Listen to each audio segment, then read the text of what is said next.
A lot of numbers that we could talk about today. 34-20 is the final score. But Mike Grace, as I visit with assistant head coach and defensive coordinator Bill Diatavio, the number that really jumps out to me, the final score, yeah, but you got 16 players honored today, playing for their final time at this stadium, and they get to go out a winner today. Yeah, that's great, and that's important. You know, they're special guys to us, obviously. They've meant a lot to our program and to our football team, and we're real happy they get to leave here their last home game with a W. It is also career win at Samford, number 46 for Pat Sullivan. Your head coach is now the winningest head coach in Samford football history. Yeah, we're happy for Coach. That's awesome and well deserved. And you know what we think of him. He's a special guy, and this was a big win for everybody. So Denzel, tell me a little bit about that locker room, man. It had to be emotional in there. A big win for Coach Sullivan as he becomes the all-time winningest coach in football history. But those seniors as well to play in that Samford blue on this turf and to celebrate in that locker room for maybe the final time in their career had to be special. I mean, you can ask this guy. It's pretty emotional in there. We're just all so happy for Coach Sullivan, but of course he's so humble. He just puts it back on us.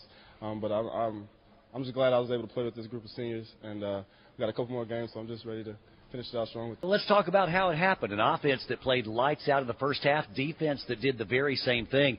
Really a great combination. A team that's been playing well the last 2 weeks in Samford continued that today. Yeah, I think we came out in the first half and really executed on both sides of the ball on special teams. And, we're playing a pretty good football game right there. And, they've got some good players on their side, and we knew the quarterback could make a couple plays. I thought in the second half, we weren't quite as sharp as we would have liked to have been to close out the football game. But, every game's tough. It's 60 minutes. It's 4 quarters. You got to play every series. And, when you face good people like Western Carolina, and they made some plays, but our guys made the plays when they had to. This team's playing their best football of the year. Wouldn't you agree? No, I totally agree. I mean, like I said, we got the coaches getting us right Tuesday, Wednesday. We got the guys like you just called out. You got Branson and Calvin, Jerry Mathis also is a senior.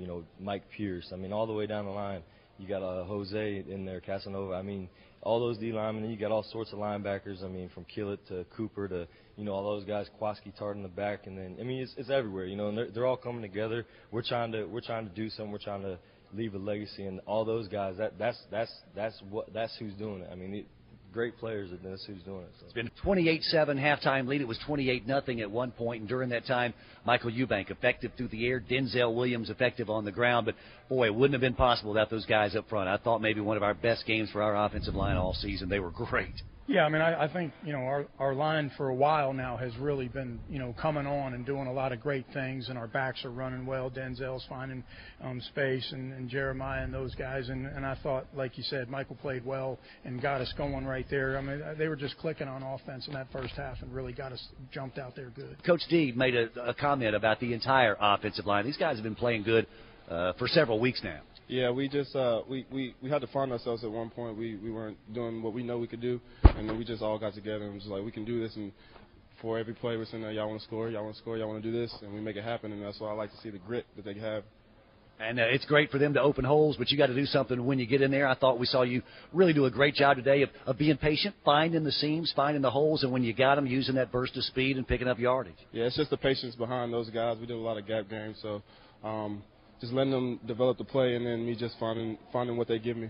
Lots of emotion today with it being senior day, but you still got some football. 2 more football Saturdays to come next week in a tough road trip to the Citadel. They went to overtime today, but did beat the Furman, and we know those Charleston-based Bulldogs always give our Bulldogs a run for their money. Yeah, they've got a good football team, and I keep telling people in this conference every week it's a dog fight, yeah. And we'll have 2 dogs going at it next week. But Citadel's a good football team. I haven't really watched them a whole lot to this point, obviously, but we're going to have our hands full. We got to go up there and play like we can play, and a lot of football left for us to play, and these seniors still got more snaps ahead of them, so I'm going to enjoy watching them play still.